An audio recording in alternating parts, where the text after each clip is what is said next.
Hola, ¿qué tal?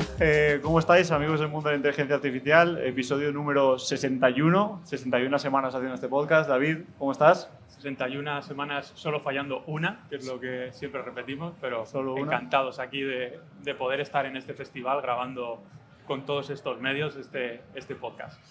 La intrahistoria es que después de solo fallar una, a lo mejor casi fallamos esta, porque ha pasado muchas cosas, entre ellos que estamos grabando en directo y no en nuestras casas. La otra cosa es que Arnau, que era el que iba a venir, era el tercero de hoy, por alguna cosa no ha podido llegar hasta aquí y se ha quedado en Sevilla, en su casa. Así que nada, David, tú y yo tiramos del carro. Mano a mano, vamos a hacer un episodio experimental sin Álvaro, que es la otra persona que nos falta, que está de vacaciones, así que no se le puede decir nada. Las tenía ella con anticipación. Las tenía programadas, así que todo cubierto por ese lado. Arnau es el que ha tenido ese problemilla al final, pero bueno, vamos a sacar esto adelante nosotros. Muy bien. Tenemos algo de público. Es difícil encontrar a gente. Aparece Fran Conejos por el final, que era difícil también que llegase Fran Conejos. Está jugando ahora mismo España. Acaba de marcar España el 1-0. Así que parece que va todo bien. Ha llegado Fran, tal. Estamos todo en su sitio. A mí me gustaría hablar primero, antes de empezar con el podcast, sobre dónde estamos, David, porque claro, la gente que lo esté viendo en YouTube o esté escuchando el podcast en Spotify estará un poco flipando. Sí. Estamos en el OWN Festival, que para aquellos que estén un poco despistados, esto es, digamos, la herencia de todos esos festivales que había iniciados con el Campus Party, que eso es, digamos, el festival legendario que había. Yo, por lo menos, cuando era pequeño siempre quería venir aquí, porque era donde estaba toda la parte más tecnológica, relacionada sobre todo con tener muy buen acceso a Internet, que era algo que por entonces no sucedía. Y bueno, lo que estamos viendo hasta ahora por aquí es bastante chulo. Tienen unos medios muy currados y salvo por el detalle de que están muchos con el fútbol, que están utilizando algunas pantallas para representar, para echar allí el partido, yo creo que... A lo mejor puede ser que en directo escuchemos un gol de fondo. Será buena a favor, noticia. En contra, lo que sea. A mí, por ejemplo, lo que estabas comentando, yo recuerdo mucho cuando yo era pequeño y empezaba a cacharrar con ordenadores, que mi madre me decía, ¿quieres que te lleve a la Campus Party? Y yo le decía, yo ahí tenía a lo mejor 10 años o algo así, yo decía, es que mamá, me da vergüenza ir a la Campus Party, la gente es muy mayor y no sé nada de ordenadores. No. Y pues nada, ahora estamos aquí en directo grabando un podcast. A mí me pasaba al revés, yo quería ir, mi madre me decía, tú no vas. Entonces ahí creo que eso dice la edad que tiene cada uno, ¿no? También. Sí. Entonces nada. La curiosidad de esta semana no la hacemos, que no está Álvaro, así que empezamos directamente con las noticias. David, ¿qué tienes preparado? Que además la noticia de esta semana es bastante chula. En la oficina hemos estado viendo esta mañana. Lo hemos estado probando un poquito en directo y invitamos a todos a que lo probéis.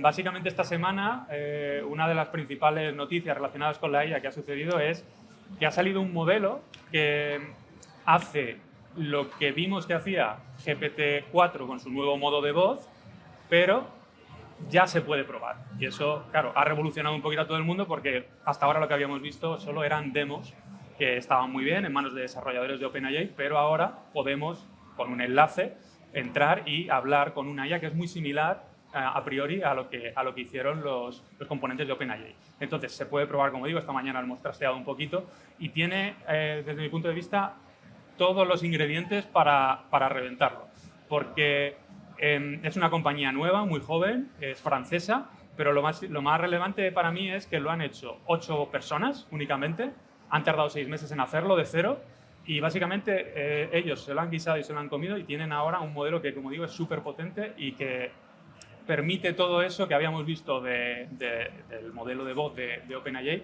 pero ya usable. ¿Qué más cosas tiene importantes, ya quizá más a nivel técnico? Pues han hecho una cosa que es bastante inteligente, que es hacerlo multimodal de base. Entonces, normalmente cuando nosotros usamos un modelo de IA, por ejemplo de voz, luego lo que hace es esa voz la transcribe. Sin embargo, en esto lo que están haciendo es 2 canales a la vez. Hay un canal de texto y otro de audio. Entonces, esto lo que nos permite es que podamos interrumpirla e incluso que esté, ellos dicen, pensando mientras nosotros hablamos o mientras ella habla. Tiene como 2 canales. Y claro, esto da mucho potencial, sobre todo porque la interacción es súper fluida. También es open source, que es súper interesante. Sí, creo que es de lo más potente porque va a permitir que cacharreemos a tope y que lo integremos en cualquier sitio. Eso es. Han dicho, bueno, parte de un modelo de 7 billones, que es un modelo súper básico, súper pequeñito, contenido que vamos a poder usar en nuestros propios ordenadores. De hecho, en la demo en la que lo presentaron, lo usaron tanto online, que es lo que podemos parar, como en local. Van a publicar en breve los detalles técnicos para que se pueda replicar y demás. Y ya digo, para mí es muy impresionante eso, que hayan sido 8 personas durante 6 meses integrando este modelo y generándolo y poniéndolo sobre todo en manos del público. Otra vez, 8 franceses revolucionando la IA open source y los LLMs multimodales. Igual que vimos con Mistral, que son, digamos, el bastión, como eran Asterix y Obelix, ¿no? de Europa en este caso, que estamos con las regulaciones un poco apretadas. Están surgiendo estos pequeños islotes que dan esperanza un poco, sobre todo al desarrollo aquí en Europa. Otra cosa chula que tiene es que, aparte de poder interrumpirle, como vimos con el modelo de OpenAI, también es capaz de imitar y de hacer acentos diferentes, puede incluso susurrar, tiene muchas funcionalidades, puede representar emociones, dicen que hasta 70 tipos de emociones, lo cual está bastante chulo. Y en la demo que compartieron vimos que, por ejemplo, le piden que hable con acento francés, un poco para tener la guasa, porque los speakers, los creadores, tienen ese acento francés. Luego le piden también que susurre, le piden que se ponga a hablar como si fuese un pirata, y lo hace bastante guay. Y luego, otro de los ingredientes, porque todo esto es la parte positiva, por así decirlo, pero otro de los ingredientes que podríamos decir que tiene este modelo para que sea un pelotazo es que es carne de meme. Entonces, como lo han puesto a probar y es un prototipo, pues mucha gente lo está testeando y está obteniendo resultados muy curiosos. Hay 2 demos en particular que a mí me han hecho mucha gracia. Una es de Javi Love, que desde aquí le mando un saludo. Ha hecho una demo preguntándole a este modelo y le empieza a decir algo muy básico, como ¿qué tal estás? ¿A qué te dedicas? Me parece que le dice, y el modelo se le tuerce un poco la neurona y empieza a decir que es un soldado de la Segunda Guerra Mundial. Javi le sigue preguntando y le dice que es un niño soldado en la Segunda Guerra Mundial en Australia. Entonces, claro, empieza a responder de una forma muy rocambolesca y Javi, pues, obviamente se descojona un poco de todo esto. Y aprovecha para hacer el tweet y demás. Claro, y Javi en esto es un maestro, lo hace viral y ya tenemos repercusión. Y luego hay otra que me hace mucha gracia también, que es de otro usuario, que lo que hace es preguntarle igual. Le pregunta, ¿de qué quieres hablar? Y él le dice, de trabajo. ¿A qué te dedicas? Y el modelo responde que es ingeniero de software. Y se mete en un bucle que es muy gracioso también porque empieza a decirle, es muy estresante. Y se mete en un bucle todo el rato de decirle, es que tengo mucho estrés encima. Eso, un modelo de lenguaje, claro, es bastante cómico porque no tiene ni pies ni cabeza. Entonces, bueno, si lo probáis, que sepáis que se tiene que probar en inglés, de momento no tiene el idioma en castellano, pero entiende muy bien y eso es súper divertido de probar porque vemos un poco lo que va a venir y sobre todo podemos interactuar ya con ese modelo. Entonces, bueno, yo creo que luego dejaremos en las notas del programa el enlace para que la gente lo trastee. Sí. Ya digo, yo creo que hay cosas que has dicho que son curiosas y a la vez potentes, ¿no? Lo de los 7 billions refiere un poco por la latencia que tiene el modelo, porque es increíblemente rápido y yo creo que precisamente han hecho que sea tan pequeño para que sea muy fácil ejecutarlo en local y que ordenadores de a pie puedan hacer que contestar con ese tipo de latencias de toques por segundo increíbles. Y luego el tema del idioma, ¿no? A lo mejor si hubiesen metido la capacidad de hablar en otros idiomas no sería 7 billions, estaríamos hablando de un 70 billions o algo así y claro, ya entonces influir directamente en la latencia. Entonces, bueno, lo bueno es que es open source, podemos reemplazar ese modelo por otros, incluso utilizar su arquitectura y demás y es algo bastante potente. El nombre es Moshi, que no lo hemos dicho, y la página web, que nos ha costado incluso encontrarla esta mañana, es moshi.chat. ¿Era Iván? Sí. Creo que sí, ¿no? Iván está concentrado. Iván está desarrollando GuruSoup ahora mismo en directo, o sea que... Era moshi.chat y el estudio o el laboratorio que lo ha hecho se llama QTAI, ¿vale? Y insisto, son 8 franceses haciéndolo en 6 meses, que eso nos da, pues eso, a los desarrolladores nos da mucha esperanza, ¿no? De, joder, esto es factible, sí, se pueden hacer cosas súper chulas. Aquí hay cosas, es 100% open source, de momento ellos no han sacado ninguna forma de monetizar esto, entonces a mí me huele a típico proyecto que puede coger otra empresa y llevárselo un poco a su nicho, ¿no? Yo creo que, pues igual que hizo Mistral de sacar un modelo open source, luego tienen la parte en la que pueden rentabilizar sus esfuerzos y construir estructura en torno a eso y seguir desarrollando. al no hacerlo esta gente me da un poco de miedo que esto sea como un one shot que se queda ahí y no sigue evolucionando, ¿no? Yo creo que van a aprovechar la ola y de alguna forma van a rentabilizarlo. Hay que esperar a que saquen el paper técnico con los detalles y demás, y ahí es donde vamos a ver un poco cuáles son las tripas de este modelo y cómo de escalable es para otros laboratorios que quieran meterse. Y a mí, yo no descarto que en algún momento se integren o algo parecido con Mistral y hagan un mix uniendo esfuerzos porque sería muy potente tener los modelos de Mistral con esta capacidad de habla y de escucha que tiene este modelo. Sería súper potente y yo creo que revolucionaría un poquito y pondría más presión, si cabe, a OpenAI para que libere. O sea, ya solo si Mistral incluyese, contratase, se fusionase con esas personas construyesen desde cero eso sobre Mistral, sería algo increíble. Y efectivamente es un de tú a tú. Bueno, con esta noticia finiquitado. Esta la damos por cerrada. Perfecto. Esta era la noticia buena de la semana. Se la ha cogido David. Yo tengo una noticia no tan buena. Ha sido más rápido porque he escrito antes. Y es una noticia que ha pasado un poco por alto, que es que Apple se une al consejo de OpenAI y se une Phil Schiller, que es ex CMO de Apple y ha sido elegido para ser la persona que entra en el board y en el consejo de administración. Es algo muy curioso porque entra en contacto directamente con el board de OpenAI, en el que hay representación, lógicamente, por parte de Microsoft, y ahora tenemos una de las empresas más interesantes del mundo siendo asesoradas de alguna forma por dos rivales tecnológicos que llevan décadas luchando por dominar el sector. Entonces son dos grandes tecnológicos que apoyan a este nuevo, yo qué sé, partner entre ambos. Sí, es muy curioso porque esto en principio es parte del gran acuerdo que sellaron OpenAI con Apple para utilizar sus modelos, para las peticiones más demandantes, como vimos en la presentación que hizo Apple recientemente. Y es muy curioso eso, que no lo hayan anunciado cuando se hizo el anuncio de esta colaboración, que lo hayan hecho ahora a posteriori. No sé si han estado negociando, digamos, los términos. Si no me equivoco, es un puesto dentro de la Junta, pero es solo, me parece que es solo, o sea, no tiene mecanismos de acción, no puede votar, me parece que es solo observar lo que sucede. Sí, tal cual. Que yo pagaría todo lo que tengo por poder observar lo que sucede en esas juntas, porque tiene que ser increíble. Bueno, yo tengo una pegatina en casa de OpenAI y ya me siento un privilegiado, pues imagínate poder participar en esas conversaciones. Aunque solo fuese ver por un agujerito que están tramando ahí dentro y qué es lo que vamos a ver los mortales dentro de 3 o 4 años, ¿no? Sería súper interesante. Yo creo que Apple ha sido muy inteligente al hacer ese movimiento y poder ver en primera plana qué es lo siguiente que va a tener estos modelos de IA de OpenAI. Además, el acuerdo que tienen no es menor y seguramente que OpenAI va a tener un impacto enorme en todo el producto de Apple, entonces tiene sentido que ellos formen parte a priori de ese consejo observatorio, pero seguramente no sería descabellado que acaben entrando también como inversores en siguientes rondas o similares. La putada es que nunca van a tener, lógicamente, la representación que tiene Microsoft en el board, que tiene el 49% de OpenAI. Entrarán siendo socios minoritarios, diluyéndose y, pues, lógicamente van a tener una representación. Pero de ahí muy pueden pequeña. salir cosas muy chulas porque si recordamos esos rumores que había de que, sobre todo Sam Altman, el CEO de OpenAI, estaba detrás de querer hacer el iPhone de la IA. Y en principio estaba, de hecho es una noticia que trajiste tú al podcast, ¿no? Estaba hablando con John Ive, que era la mente detrás de estos productos que tanto nos gustan de Apple. Pues igual puede ser una tangente que cojan y hacerlo directamente con Apple. O sea, hacer un nuevo dispositivo, no sé en qué formato y demás, que vaya de la mano de Apple y OpenAI, puede ser de nuevo un pelotazo. O sea, puede ser increíble un producto de ese tipo.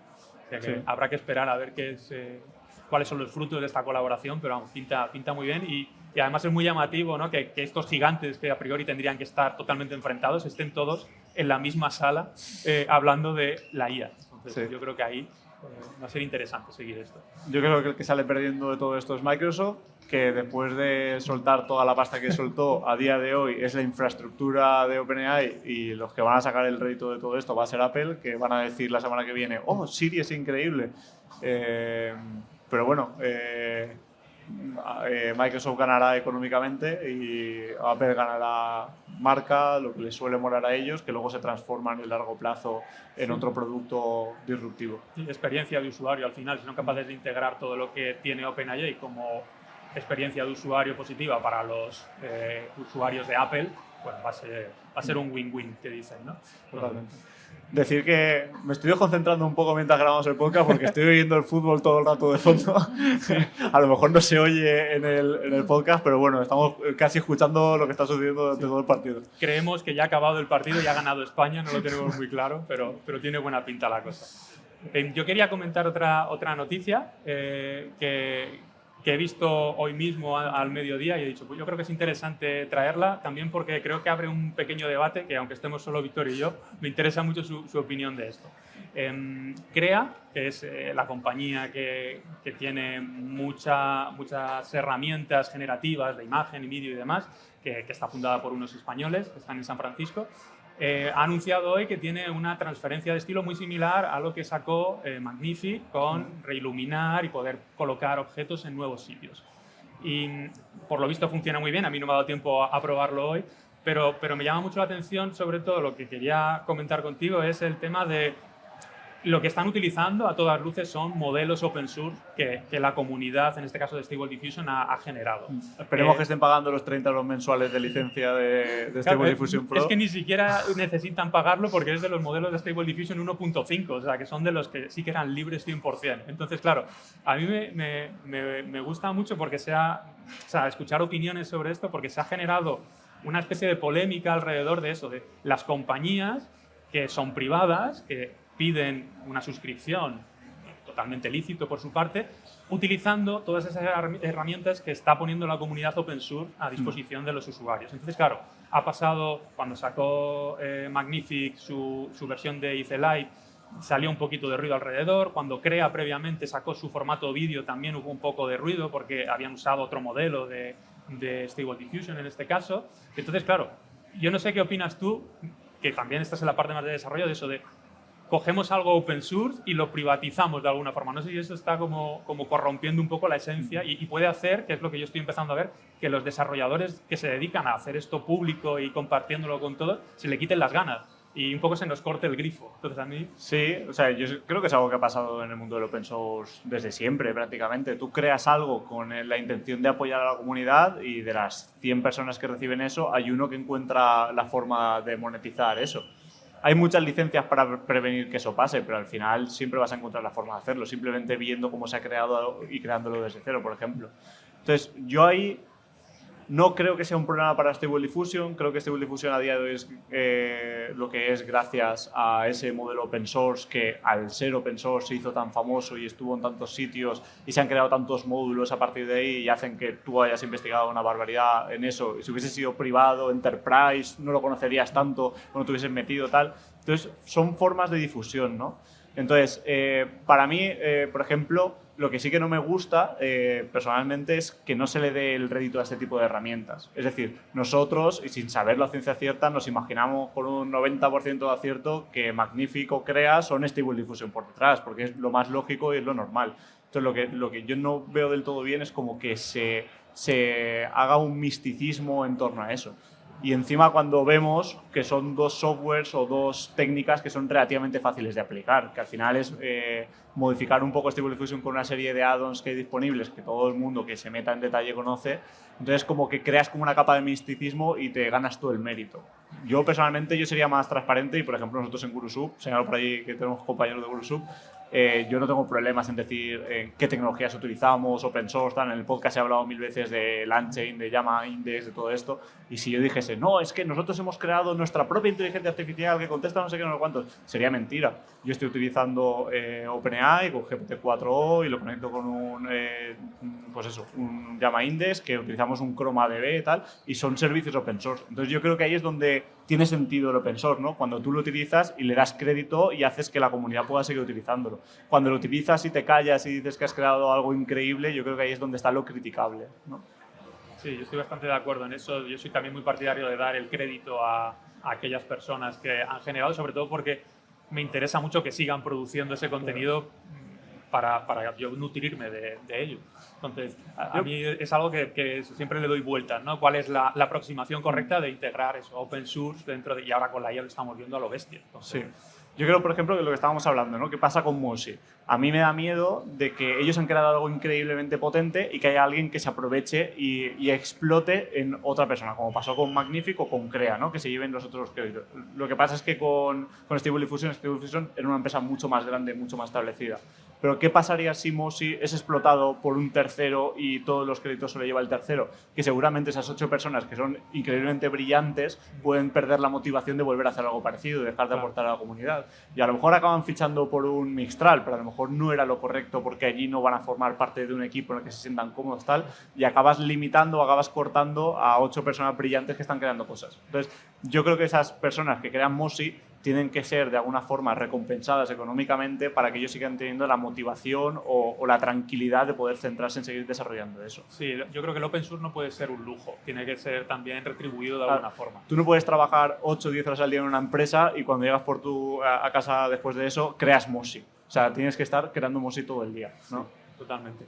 Claro, yo, y con esto, o sea, este melón, digamos, que he intentado abrir, no quiero ni mucho menos restarle mérito, porque yo cuando se lo comento a Javi, sobre todo de Magnific, cuando hago formaciones y demás, que la gente se le cae la mandíbula cuando ve lo que pasa por dentro de Magnific. Creo que tiene mucho valor el hacer accesible algo que puede ser un poco hostil de primera, sobre todo si no tienes un perfil técnico, pero sí que eso, me gustaría un poquito más quizá de transparencia, decir, oye, pues hemos utilizado este modelo y lo han hecho este laboratorio o estas personas y, bueno, echarles un cable o apoyarlos o lo que sea. Pero bueno. Y sobre todo es que yo creo que hay un miedo a, no digamos cómo lo hemos hecho, a ver si nos copian, y cualquier persona que sepa lo que es Stable Diffusion sabe copiarles en cuestión de una semana. Entonces es un miedo para mí infundado, en el que si tú te metes vas a hacer un Magnific relativamente rápido. Entonces esa no transparencia para mí no tiene sentido en este caso porque no has reinventado nada. Has conectado un Stable Diffusion con 4 módulos y te ha ido muy bien, lo has hecho muy bien, has hecho un gran producto, eso no le quita mérito, pero no tienes por qué ocultar algo que a todas vistas más o menos sabemos cómo lo habéis hecho. Claro, el mérito en este caso es eso, es hacerlo accesible. Insisto, en las formaciones que yo hago, primero lo que hago es explicarle los modelos. Existe una cosa que se llama ControlNet, luego hay una cosa que se llama ICLite, luego lo que sea, y todos, por norma general, si no son perfiles técnicos, ponen cara de, ostras, esto no parece sencillo de utilizar. Y en el momento en el que les dices, oye, todo esto que está por ahí desperdigado está aquí unificado de forma accesible, y dicen, como que respiran de alivio, ¿no? Es como, claro, amigo. Y yo creo que tendrían que poner más en valor eso. Sí. Joder, estos modelos yo te los pongo a huevo para que tú los utilices en producción y lo que sea. Entonces, bueno, simplemente quería sacar un poco este melón. Me gusta, porque muchas veces hemos hablado tapadillo sobre Magnific sí, Magnific no sé qué, no cuánto. Me gusta poder hablar libremente sobre ello. Sin presión, ¿no? Sí. Genial. Pues avanzamos un poco a... Esto sería un poco las noticias que había. Bueno, había alguna más que vamos a reservar para Arnau, para la siguiente edición. Bueno, la siguiente la grabaremos dentro de 2 semanas, que yo me voy la semana que viene de vacaciones. Bueno, claro, estoy entrando en problemas temporales. Esto ya son líneas temporales como los multiversos de Marvel, o sea que no intentéis seguirlos. La otra noticia vamos a decirla porque efectivamente hasta que salga el siguiente episodio igual ya se ha quedado anticuado a la velocidad que va esto de la IA, pero bueno, lo siguiente era lo que iba a comentar Arnau, que como hemos dicho ha perdido el avión, era que Figma ha introducido la inteligencia artificial en su herramienta, ¿vale? Entonces ha introducido varias características. Yo voy a ir a lo más básico porque es lo que más me ha flipado, que es que ahora te va a renombrar las capas de forma inteligente. Esto cualquiera que haya trabajado con un programa de Photoshop, lo que sea, al final acabamos guarreando todas las capas y poniendo capa 1, 0, lo que sea. Y se supone que con inteligencia artificial va a ser capaz de renombrarlas y así no tener que dejarnos la vida poniéndolas bien. Entonces, bueno, eso para mí es lo más tontería, importante. pero es muy importante. Para mí es lo más importante de lo que han anunciado. A lo mejor hay otros que quieren otras de las capacidades que han sacado. Yo, por ejemplo, lo que más utilizo de GitHub Copilot seguramente es que cuando estás haciendo un commit para subirlo a GitHub, te propone el nombre en base a todos los cambios que has hecho. Y dices, gracias, no tengo ni siquiera que pensar esto. Es que son esas pequeñas cosas, ¿no?, que te hacen el día a día más cómodo. Para mí eso es lo mejor. Luego, aparte de eso, lo que han puesto también son edición y generación de imágenes dentro de la propia plataforma de Figma. la posibilidad de crear prototipos rápidos, es decir, tú le describes que quiero una interfaz de tal tipo y entonces te la va a crear, parecido a lo mejor a lo que hace V0, que lo estaba usando nuestro compañero, y alguna otra plataforma como Galileo también, que puede ser algo similar. Y luego también lo último que han implementado es la generación de diseños con inteligencia artificial. Y aquí hoy hemos estado comentando cuando comíamos la cronología de lo que sucede con este anuncio, que es, anunciamos que vamos a tener generación de diseños con IA. Eso lo hacen un día, al cabo de un día en Twitter alguien usa esa herramienta para pedirle que genere una interfaz de una app de tiempo. El resultado que le da es prácticamente una copia de la que tiene Apple. Entonces se empieza a mover como la pólvora de, oye, están usando cosas muy parecidas a las que tiene Apple. Ahí ya se empiezan a poner todos nerviosos y anuncian que la van a retrasar hasta ver cómo solucionar esos problemas. Esto es muy recurrente en los modelos de este estilo, ¿no? En todas estas herramientas asistidas, y es muy difícil de controlar a priori, pero bueno, que sepamos eso, que lo han anunciado, lo han probado y ya ha salido el primer problema y lo han retirado. Parecido a lo que pasó con Gemini en su día, con la generación de imágenes, etc. Entonces, bueno, que esa herramienta en concreto nos vamos a quedar un poquito con las ganas hasta que lo arreglen y no tenga, digamos, esa inspiración, entre comillas, de fuentes que no debería. Sí. Habrá que ir viendo cómo evoluciona. Me gusta mucho porque no pensaba que le íbamos a contar, pero bueno, lo hemos contado porque era de Arnau.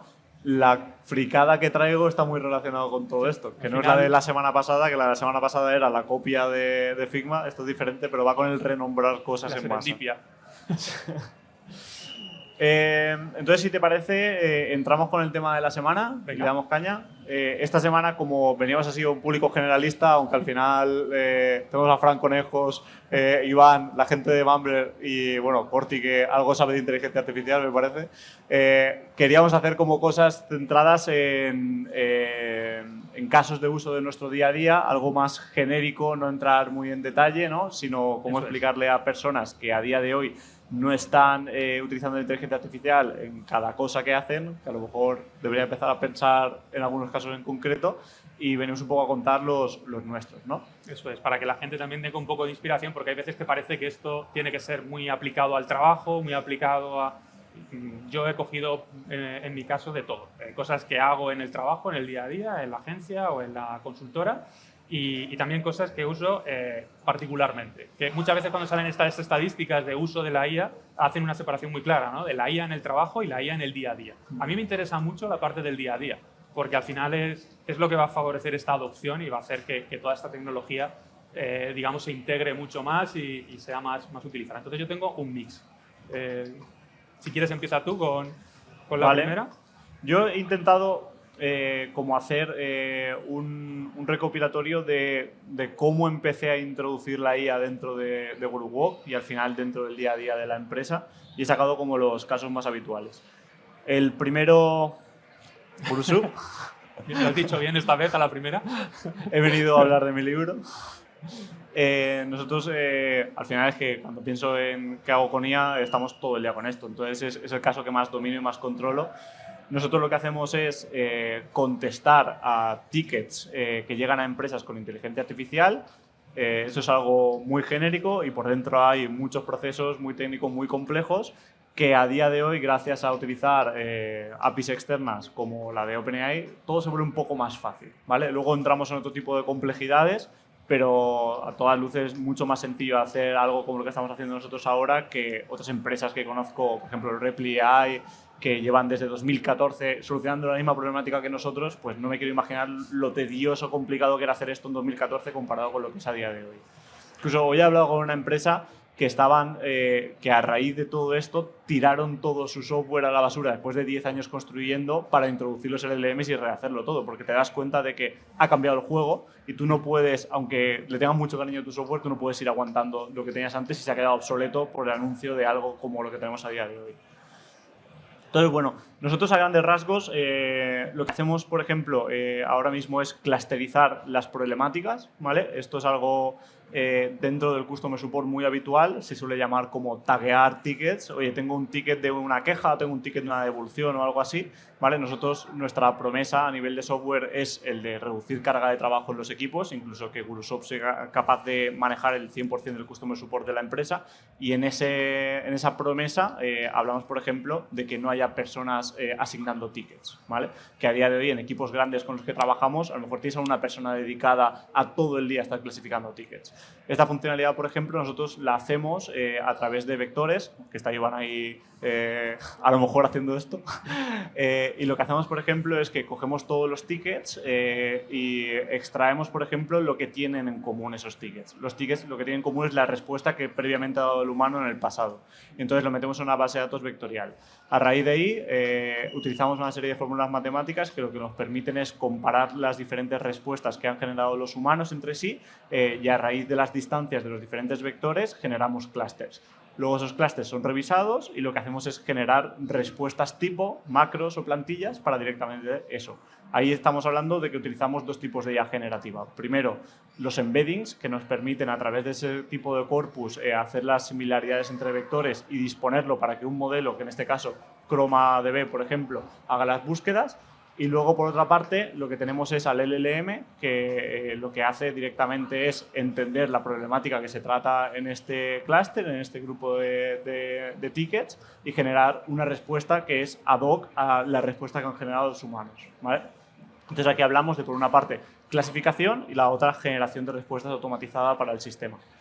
Luego, por otra parte, dentro de todo esto, lo que tenemos es un sistema de recomendación, un motor de recomendación, que lo que hace es que cuando llega una nueva pregunta, decidimos dentro de toda nuestra nube de problemáticas para cada cliente, localizamos cuál es la respuesta que mejor encajaría con eso. Otra vez recurrimos a ese clustering automático en base a los embeddings y demás, y lo que hacemos es directamente proponerle al humano, oye, esta es la mejor respuesta que le puedes dar en base a todo nuestro conocimiento.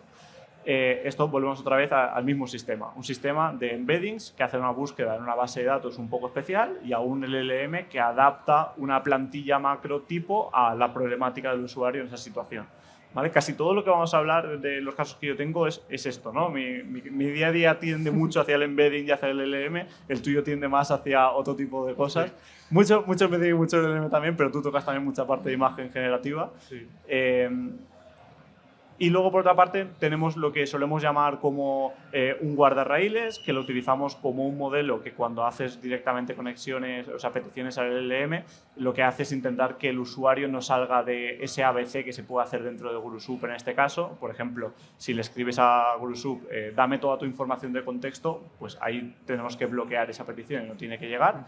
Y luego, finalmente, tenemos un proceso final en una cosa que llamamos modelo juez, que es el que determina si esa respuesta está resolviendo la problemática que ha dicho el usuario, ¿vale? Porque nosotros podemos predecir por similaridad, cercanía, este tipo de cosas, pero luego podemos utilizar el LLM para dar una revisión final y que te dé un check último para decidir esto, ¿no? Entonces, esto lo que provoca al final es que la respuesta que nosotros generamos a la pregunta del usuario sea siempre perfecta, ¿vale?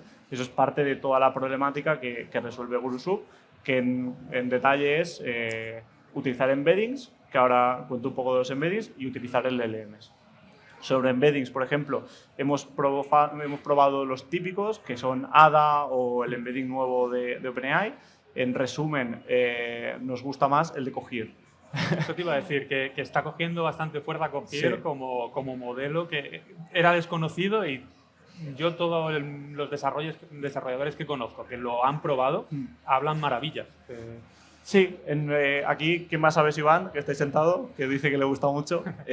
Ha profundizado mucho en Cohere y los datos un poco son, lo que nos hacemos la idea es Cohere no va a poder competir con el LLM, pero sí que puede competir creando un embedding muy potente. Entonces, Cohere es más grande y más preciso. Y eso hace que al final la diferenciación, el cálculo de los vectores y todo esto sea mucho mejor. Y es un modelo que encima es más barato. Entonces, aquí hacemos digamos, parece que algo ha pasado con el partido. Esto parece un penalti no pitado o algo así. Sí, la gente se está enfadando. No sabemos lo que ha sucedido, pero se están enfadando, así que... Entonces nosotros hacemos una mezcla, ¿no? Utilizamos el embedding de Cohere y utilizamos el LLM de OpenAI, que a día de hoy es el que utilizamos, es GPT-4o. Poco a poco seguramente empezamos a introducir cloud, si tiene sentido, con ese Sonnet 3.5, pero ahora mismo es esa mezcla entre Cogir y GPT-4.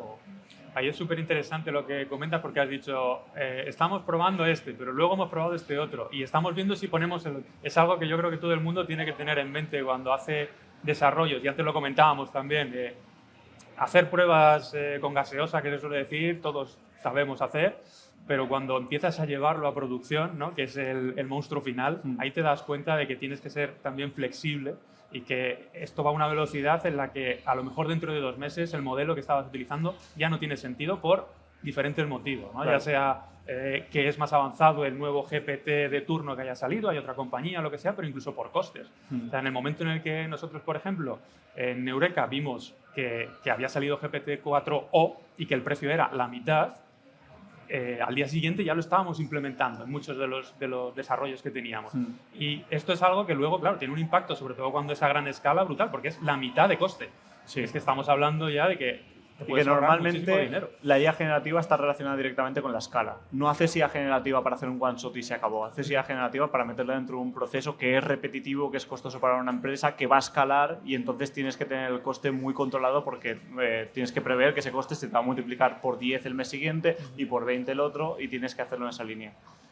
Yo, por ejemplo, la parte del testeo es una cosa que es seguramente de lo que menos he hablado durante todos estos meses de desarrollo, pero al final nosotros tenemos ahora mismo 5 clientes activos de alto volumen de ticketing. Gurusub, digamos que contesta ahora mismo unos 100.000 tickets mensuales, y lo que hemos ido haciendo es ir haciendo pequeñas pruebas, pequeños test A/B con diferentes tipos de tickets. Aquí lo bueno es que hasta ahora estábamos en una fase en la que el humano validaba, y entonces para nosotros era muy fácil encontrar las formas correctas de actuar, porque utilizábamos cloud, utilizábamos no sé qué, utilizábamos no sé cuántos, vamos a controlar con datos de control ese pequeño experimento para ver qué funciona mejor. Entonces las tecnologías que utilizamos al día de hoy es en base a las pruebas que hemos ido haciendo, también en una fase muy de investigación, porque todas las tecnologías siguen cambiando, y muchas veces, por ejemplo, esta mañana hemos subido directamente Cogir sin probar ese cambio, porque en las pruebas que hemos hecho nosotros en local funcionaban mejor. Entonces dices, ¿espero a que validen los usuarios? No, voy a hacer esto de primeras, que ya sé que puedo confiar, ¿no? No todo tiene que ir en base a experimento, pero por ejemplo nosotros la suerte que tenemos, que es lo que hablábamos en la comida, que es que estamos en producción desde hace un año con un RAG enorme que contesta a 100.000 tickets mensuales. Hay muy pocas empresas que hagan esto, y al tener toda esa data somos capaces de testar de forma real en producción y no con pruebas nuestras locales de a ver qué pasa. Sí, eso para mí es súper relevante también en los desarrollos que hacemos nosotros, porque haces pruebas con la mejor de las intenciones y te pones en la piel de qué querrá este cliente, pero en el momento en el que se lo das y lo empieza a testear, empiezan a salir los nuevos problemas, nuevas situaciones que tienes que abordar, además de forma ágil. Y yo creo que ese es un paso que no se tiene muy en cuenta, y esa capacidad de iterar rápidamente, yo siempre lo repito hasta la saciedad. Hay que tener en cuenta con toda esta tecnología y con todos estos modelos algo que a lo mejor no estamos muy acostumbrados, que es cuando hago algo, puede funcionar o no, pero tengo que asumir que voy a tener que iterar. Con la parte de generación de imágenes me pasa un montón. Todos hemos visto que es muy fácil generar imágenes muy bonitas, pero no es tan fácil generar imágenes bonitas de lo que exactamente quieres. Y muchas veces la gente se desespera cuando pone un prompt y no le sale y dice, esto es una mierda, ya no lo uso. Y en realidad no es así, es que igual que a la primera no te va a salir la cara que estás dibujando a mano, esto tampoco funciona así, tienes que asumir esa iteración. Y otra cosa que has comentado que me ha gustado mucho, porque también lo vemos nosotros en Vuela en este caso, cuando estabas contando lo que hacíais era como, a priori, si tú me dices, nosotros resolvemos tickets con IA, lo primero que yo me imagino es, alguien tiene un problema, te manda el correo, el WhatsApp, lo que sea con el problema, yo se lo pongo a un modelo de IA, se lo paso a GPT y que me lo devuelva la respuesta. Y ya está, le puedo dar a lo mejor un contexto para que lo entienda. Y tú has ido diciendo, tenemos este paso, luego hacemos un juez, luego tenemos un clasificador, luego tenemos... Son muchos pasos que muchas veces no se tienen en cuenta.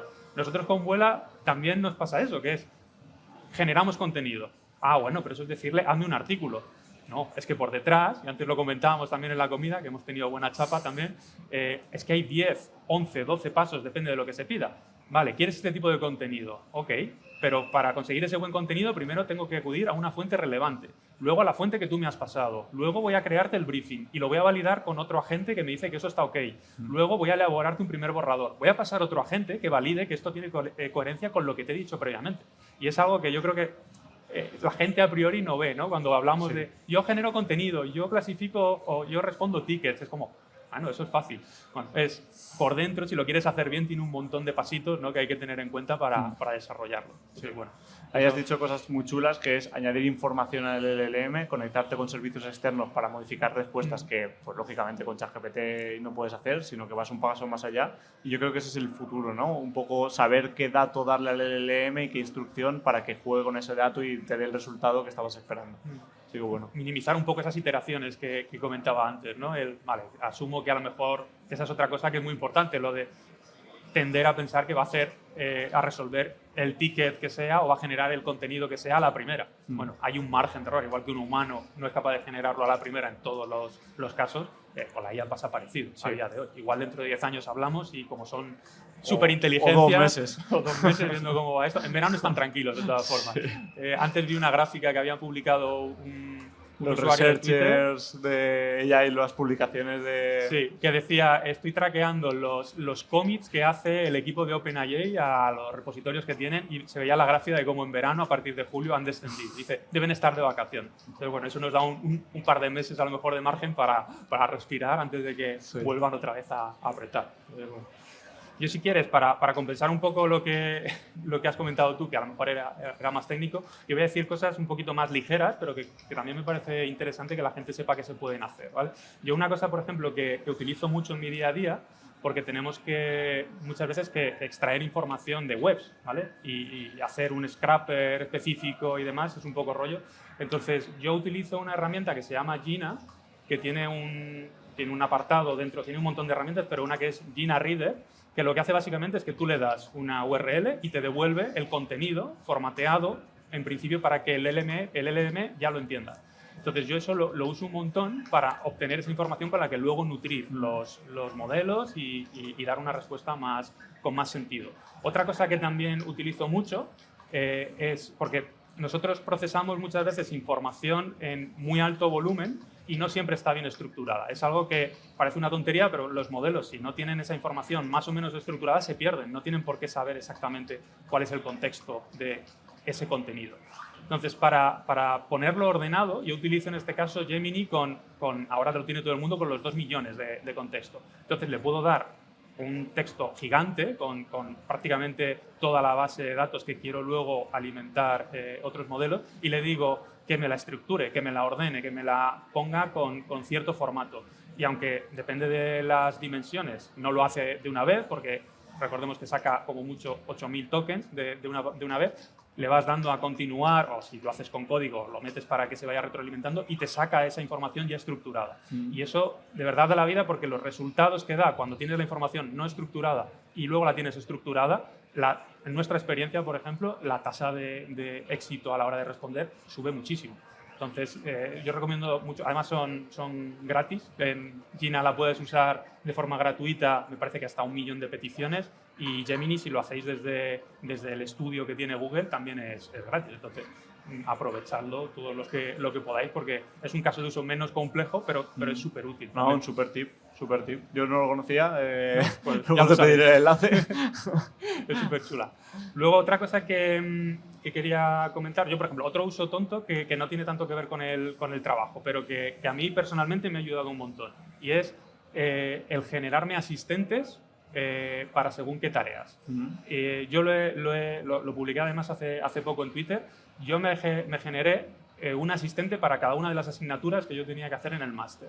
Y ya lo podemos complejizar todo lo que queramos, pero a mí personalmente me ayudó un montón, porque yo le di toda la información que tenía esa asignatura, le di también algunos test de ejemplo que nos proporcionaba la universidad en este caso, y luego básicamente le di las instrucciones de que me tenía que ayudar a estudiar de 3 formas. Una, redactándome o diciéndome por voz las lecciones para ponérmelas con los cascos y poder hacer otras cosas mientras alguien me narraba las lecciones, que me ayudase a resolver dudas sobre esa lección y que me generase test parecidos a los que yo le di como ejemplo. Entonces, claro, para mí ha cambiado mucho la forma de estudiar con esto, de sentarte con un libro y tener que leerlo y meterte un poco a lo bruto, que poder interactuar con esa información y sobre todo la parte final de poder pedirle que me genere evaluaciones y parecidas a las que luego con las que luego me van a evaluar. Entonces, eso también me parece súper interesante porque además es muy fácil de crear con los custom GPT de OpenAI. Entonces, yo lo recomiendo un montón porque es muy sencillo de hacer y creo que ayuda mucho a que no sea tan áspero el aprendizaje. Entonces, ese es otro caso de uso que yo Chulísimo y accesible para todo el mundo. Me sumo a ese caso porque tenía 2 ejemplos. Uno que habíamos hablado de que a lo mejor no lo contaba, creo que me voy a lanzar y lo voy a contar. Y otro que es más naif. Por ejemplo, en Gurugok, bueno, tengo 3 casos de uso de Custom GPT chulos. En Gurugok, por ejemplo, cuando se contactan con guías para que formen parte de la plataforma, se hace a través de LinkedIn u otras herramientas y lo que se intenta hacer luego es clasificar esos leads en función del potencial relevante que tiene para la compañía, ¿no? Entonces, por ejemplo, una compañera que está en captación, que está haciendo esto, me decía, es que claro, quiero que esto lo metamos dentro del core para que tal, no sé qué, y le dije, ¿y si hacemos un custom GPT para que puedas hacerlo tú mañana y no necesites que todo el equipo técnico te desarrolle la conexión a la API y tal?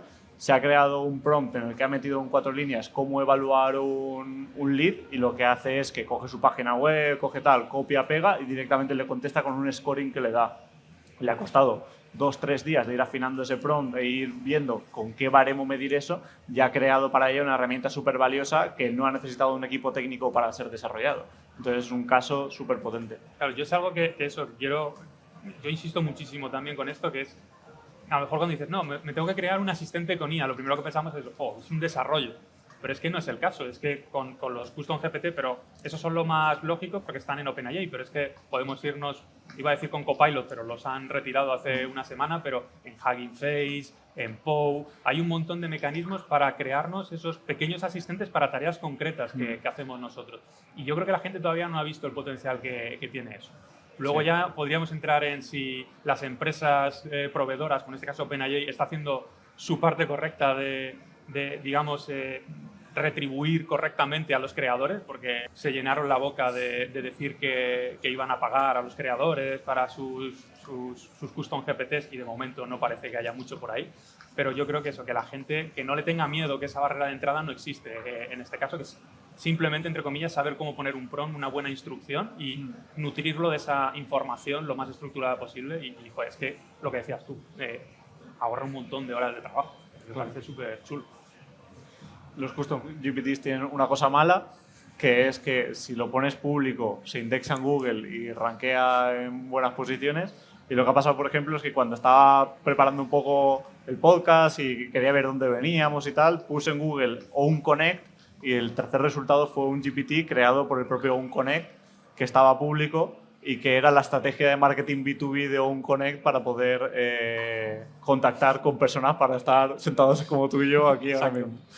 Entonces le pedimos, digo, fue iniciativa mía, pero tú luego colaboraste un poco, le pedimos que nos diese todos los datos de contexto y había un fichero, un .doc en el que explicaba toda la estrategia interna empresarial, no sé qué, no sé cuántos.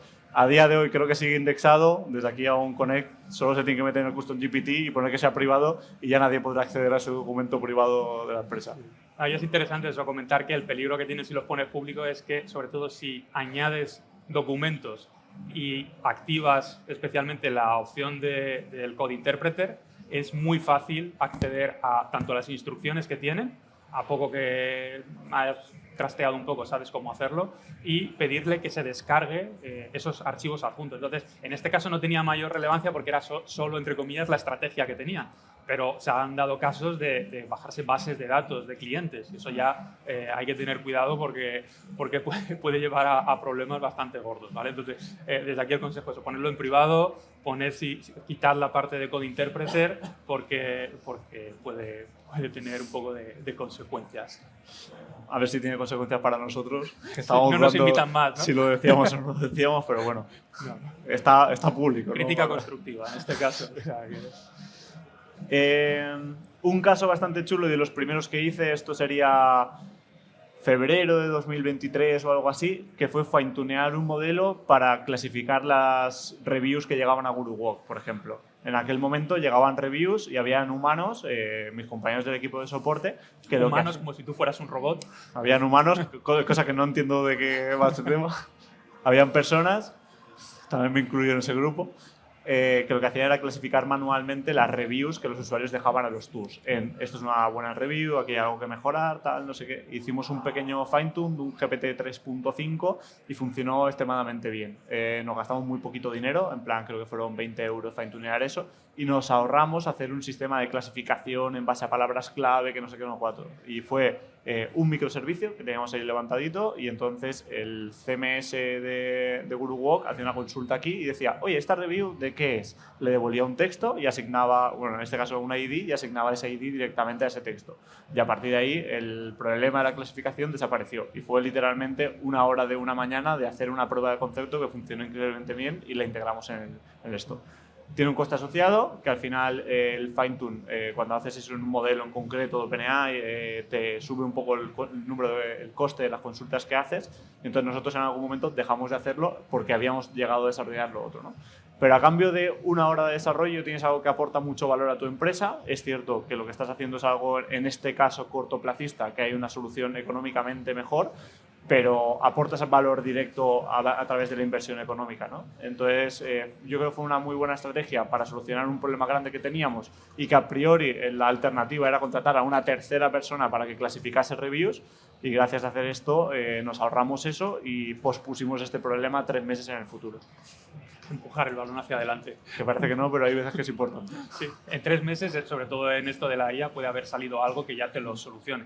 Nosotros cuando hablamos con clientes, lo primero que le decimos es haz la carta a los reyes, porque a lo mejor no lo podemos hacer a día de hoy, pero eso no significa que en 3-4 meses ya se pueda hacer.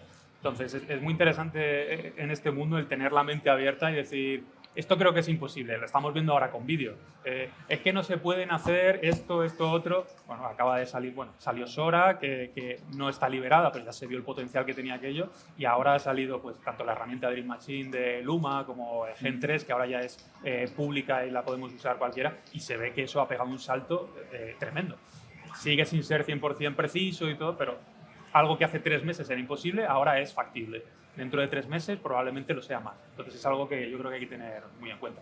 Yo voy a decir solo un caso más, por mi lado, otro caso que parece una chorrada, pero a mí en el día a día, de nuevo, me ha parecido muy interesante, y es el aplicar la IA como digamos, asistente cuando voy a un museo o cuando voy a alguna cosa en la que a mí personalmente no me suele gustar el pararme a leer la cajita con el texto y demás. Entonces, yo lo he hecho con los atajos del iPhone, ¿vale? Que parece una chorrada, pero yo, que no soy desarrollador, no me voy a poner a picar código para hacer eso. Podría usar Sonnet o ChatGPT para ayudarme, o llamarte a ti para que me eches un cable, pero lo he hecho automatizando con los atajos de OpenAI, de Apple, perdón. Entonces, yo lo que hago es que tengo en el móvil, si le doy 2 toques por detrás, que es una de las opciones que tiene el móvil, lo que hace es que hace una foto. Y a partir de ahí ya internamente lo que hace es que llama a GPT, analiza esa imagen, y yo le tengo puesto un prompt, depende del sitio al que vaya, lo tuneo un poco, pero un prompt que digo, voy a estar en tal sitio, necesito que me des una explicación, tal. Y a su vez que me lo narre con su modelo de TTS, ¿no? De Text to Speech. Entonces, claro, me resulta muy útil cuando estoy viendo sitios de este tipo, hago así con el móvil y me lo va narrando. Luego, otro uso que es derivado es cuando voy con mi hijo pequeño, que normalmente le da exactamente igual toda esta parte más cultural. Lo que hago es que yo me pongo un casco y a él otro. Y lo que hago es adaptar ese prompt. Y le digo, cuéntamelo para un niño de 10 años. Y entonces, claro, ya lo hace algo que a priori es un poco hostil, un poco áspero de nuevo. Hay un cuadro que me da un poco igual. A lo mejor se lo cuenta de una forma mucho más atractiva. Y así estoy intentando, de momento no consiguiendo, que le interesen un poquito más estas cosas, o por lo menos que no dé tanta guerra cuando vamos a este tipo de sitio. Entonces, ya digo, es muy sencillito de hacer si lo hacemos con atajos. Intentaré buscar un tutorial que yo encontré para hacer esto, para compartirlo con la gente, que no necesita más que una clave API y asumir que eso va a tener un pequeño coste de llamar a la API. De céntimos por cada aplicación que quieres De hecho, hacer. Con la 3.5 suele funcionar bien, o sea que no hay que empujarlo a otros niveles. Pero bueno, ese es otro truco para el día a día, más que para el curro. Es un caso muy chulo porque es una cosa técnica que puedes aplicar de una forma sencilla, increíblemente sencilla, y luego me gusta mucho porque es personalización a tope, ¿no? Eres capaz de una cosa que estás viendo, contársela a un niño de 10 años para que actúe de una determinada forma. Y luego tú puedes escucharla de otra desde otro punto de vista como tú quieras, ¿no? O sea, hablamos de muchas veces de eso, de que la IA viene a personalizar lo que antes no era personalizable. Yo creo que esa es una cosa que también tenemos que tener en cuenta, que hay una IA general y luego la podemos adaptar a cada uno de nosotros. Depende ya de lo que quieras molestarte en hacer. Entonces, bueno, es otro caso de eso. Creo que nos quedan 5 minutillos, no sé si quieres... Va, pues no cuento el último y no, cuéntalo, era simplemente para ubicarnos. Sí. O sea que... Bueno, podemos alargarnos un pelín Sí, más. nos han dicho que tenemos hasta las 10 o a las 11. ¿no? Así que luego Iván iba a subir a bailar un rato, había dicho, Sí. o sea que... Y creo que Fran también va a bailar, lo está deseando. El caso que yo tengo también es de las primeras pruebas que hice, pero lo traigo un poco a la palestra porque me encuentro empresas que lo están intentando aplicar ahora y es muy interesante, que es el de coger un repo de GitHub del código de tu empresa, pasárselo a un modelo que hace un poco lo mismo que hace Gurusub a la hora de clasificar, que es vectorizar el código, hacer una base de datos en base a todo eso y luego tener una interfaz de chat para poder preguntarle directamente a tu repositorio: oye, ¿dónde está la pasarela de pagos dentro de este proyecto inmenso que no sé cómo funciona? Entonces, por ejemplo, esto me viene un poco a la cabeza porque en la charla que hicimos en la oficina que vino Daniel Ávila, fundador de CodeGPT, que es una de las extensiones de VS Code más descargadas del mundo de inteligencia artificial, por ejemplo, hubo personas que dijeron: oye, a mí me gustaría hacer esto. Pues, por ejemplo, CodeGPT ya lo ha metido dentro de su funcionalidad, ¿no? Que es algo muy potente. La capacidad de tener código, tener una fuente de información y que tú la subas a un sitio y tengas la capacidad de preguntarle directamente. Es algo parecido al Custom GPT directamente, que puedes subir un PDF y ya está, pero un repositorio de código al final es un sistema de multifichero con muchas profundidades, relaciones entre sí, es muy complejo, pero estas tecnologías permiten que sea algo increíblemente fácil. Entonces, por ejemplo, para todas esas personas que o son técnicos o dentro de su empresa tienen un producto relativamente técnico y siempre escuchan joder, ¿dónde está esto que no lo encuentro, tal? O este servicio, ¿con qué se conectaba, tal? No sé qué. Montar esta interfaz de chat puede ser 2 horas y tienes, seguramente no es perfecto, pero con 2 horas tienes algo que te soluciona la papeleta y es simplemente lo mismo, es coger un repo, se lo conectas a un LangChain, LangChain tiene un conector de GitHub y entonces ni siquiera que tienes que tenerlo en local, se lo descargas, hace el clone, directamente vectorizas toda la información y ya tú te montas una interfaz de chat que hace las peticiones ahí y tienes un compañero súper senior que sabe dónde está todo dentro de tu repo, dentro de tu conjunto de repos, y eso te soluciona la vida en muchas casuísticas. Eso te iba a decir, que lo primero que he pensado cuando has dicho eso es la cantidad de interrupciones que puede ahorrar, ¿no? Wow. Oye, perdona, ¿dónde? Oye, el típico chat que te sale, y si tienes este asistente, molestas al chat y dejas a la gente que siga concentrada haciendo el trabajo. Incluso yo alguna vez he pensado, porque nosotros, por ejemplo, no utilizamos Slack, pero sé que muchas empresas sí, creo que vosotros utilizáis Slack. Sí. Y yo creo, por ejemplo, esas interrupciones en empresas que trabajan en remoto, que son empresas normalmente tendiendo al técnico y demás, suelen suceder en Slack. Y pensé, tío, es que la interfaz del chat seguramente es un bot en Slack que cuando tú haces @ no sé cuántos, le haces una pregunta de dónde está X cosa y a lo mejor puedes tener un canal público que todo el mundo ve las respuestas y poco a poco vas interiorizando esa problemática que todo el mundo en tu equipo desconoce porque lo hizo un técnico que hace 3 años que no está en tu empresa y nadie sabe cómo funciona. Ese es otro uso súper bueno. Es que esta persona ya no está y no lo dejó bien Formación documentado continua. o lo que sea. Sí. Claro, eso no se pierde, ya se queda acumulado en esa base de datos y se retroalimenta y no se pierde el conocimiento, ¿no? Que es otra cosa que también sucede bastante cuando hay rotación en las empresas. Es un caso chulo. Sí. Muy bien, pues vamos directamente con las fricadas. Fricadas, locuras del día o algo así. ¿Qué tienes por ahí preparado, David? Pues yo, como sabía que íbamos a coincidir con el fútbol, he traído algo relacionado con el fútbol. Entonces, en este caso es un modelo que ha hecho un desarrollador que a mí me flipa lo que hace, que es uno de los creadores, no sé si es el creador, si es el CEO, si es el CTO lo voy a buscar porque no lo quiero decir mal, creo que es RoboFlow, que hace cosas muy potentes a nivel de visión, ¿vale? Y ahora está generando, efectivamente, RoboFlow. Lo que está haciendo ahora es generar un asistente para poder traquear en tiempo real los partidos de fútbol con inteligencia artificial.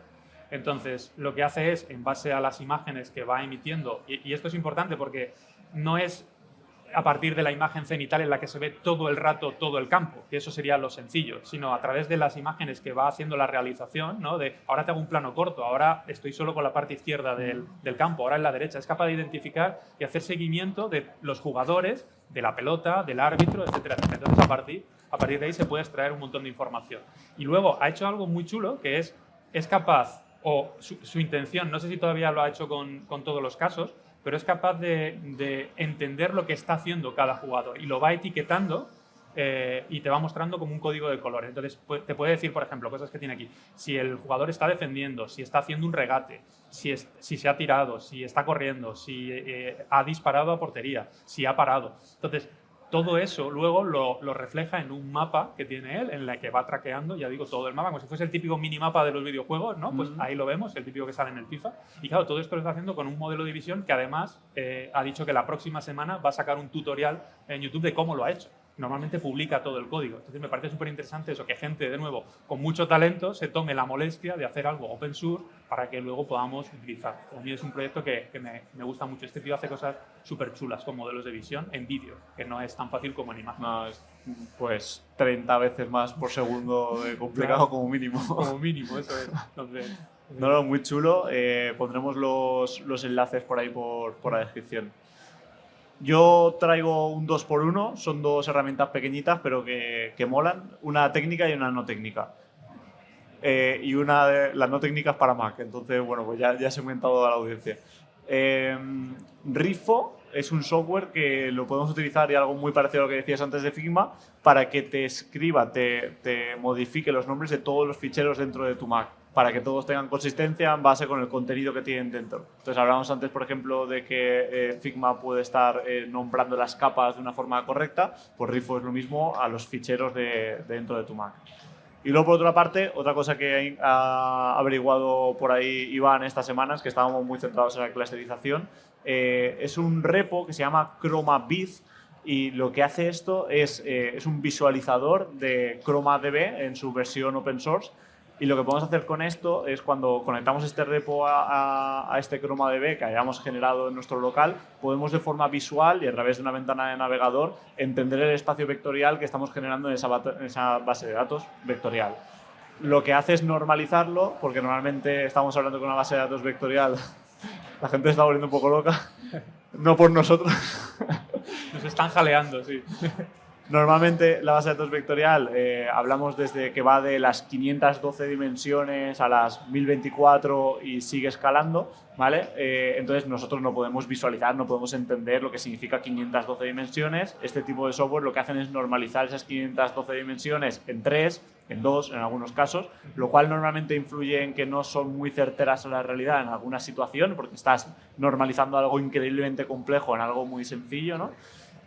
Pero es una forma muy buena para que tú entiendas cómo tu base de datos está funcionando, y si estás haciendo sistemas de clusterización con lo que estamos haciendo nosotros, de forma visual vas a ver, mira, me ha agrupado en tres grupos diferentes toda mi base de datos. Entonces es una forma muy fácil de testar. Nosotros, por ejemplo, lo que está preparando Iván es que vamos a lanzar diferentes métodos de clusterización con diferentes visualizaciones dentro de este ChromaViz, y aquí vamos a ver de forma visual cuál es el sistema de clusterización que mejor funciona. No necesitamos lanzarlo a producción ni probarlo, como decía antes, con clientes reales, sino que de una forma muy visual y una lectura prácticamente en línea entiendes que este sistema de clusterización ha funcionado muchísimo mejor que todos los demás. Entonces, bueno, pues otro repo open source, que es lo que estábamos hablando antes, que tiene un valor enorme y que si lo metemos dentro del producto, considero que hay que darle el crédito necesario para que sigan desarrollando. Estaba pensando cuando lo decías que no solo me parece interesante a nivel técnico para vosotros, los que lo estáis desarrollando, sino también de cara a mostrárselo a alguien no técnico, para que entienda. Explicarle, por ejemplo. Claro, cuando muchas veces intentas explicarle a un cliente o a un directivo, oye, esto es de esta forma, conceptos tan complejos como una base de datos, es como, no lo entiendo. Si lo pueden ver de una forma, aunque sea simplificada, sí que creo que es más fácil de comprender y decir, vale, ok, ya sé lo que estás haciendo, ¿no? Que hay veces que cuesta el justificar alguna de las acciones que llevamos a cabo al día a día. Pues nada, David, te llevas un aplauso sí. De la gente que está viendo el público de fondo. Yo imagino que está en el podcast, no se oye, entonces no entenderán el jaleo que hay detrás. Pensarán que somos unos locos que oímos voces y ruidos alrededor, pero... La IA que nos habla, en el chip que llevamos implantado, no sé somos qué. Medio cyborg, ya. Así que nada, muchas gracias, David. Eres tú que se lo ha currado, que ha venido desde Madrid, te has despertado a las 7 de la mañana, mañana te vas a las 6 de la mañana otra vez. Yo estoy en Valencia. Estas cosas se hacen con gusto, que mola mucho salir de la cueva, conocer gente, ponernos cara, hacer un poco de team building, ¿no? Que a veces lo echamos en falta, sobre todo los que trabajamos más en remoto. Y ha sido un placer. Yo creo que el experimento mano a mano ha salido bien. Vamos a ver si echamos a estos dos nos quedamos tú y yo con el podcast. Pero bueno. Muy bien. Ahora nos iremos a cenar. Nos iremos a celebrarlo, eso es. Así que nada. Seguimos, nos vemos la semana que viene. Nos vemos la semana que viene algunos, sí. Venga.